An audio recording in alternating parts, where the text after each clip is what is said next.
পরিবর্তন আসে। বছরের প্রথম ঋতু গ্রীষ্ম।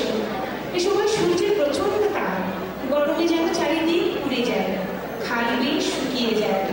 গ্রীষ্মের পরই আসে বর্ষা। আষাঢ় শ্রাবণ 2 মাস বর্ষাকাল। সারাদিন ঝড়ঝড় বৃষ্টি, নতুন পানিতে মনের সুখে গান গায় পোলা ব্যাঙ। বৃষ্টিতে নরম হয় ধানের জমি, গাছপালা গাঢ় সবুজ পাতায় ছেয়ে যায়। ঘরে জানালায় বসে বৃষ্টির রিমঝিম শুনতে বেশ ভালো লাগে।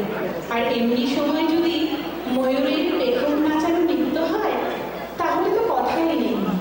শুধু দর্শক শ্রোতা, এবারে আপনাদের সামনে বর্ষার ময়ূরের নৃত্য নিয়ে উপস্থিত হচ্ছে পেনসিলভেনিয়া স্বরলিপি বাংলা ও সংস্কৃত চর্চা কেন্দ্রের 2 ছোট্ট বন্ধু সৈয়দা মাদিহা জামান রায় ও মীর অন্তর্গত। ধন্যবাদ সবাইকে।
ধন্যবাদ অন্তরঙ্গ এবং সৈয়দা মাদিহা জামান।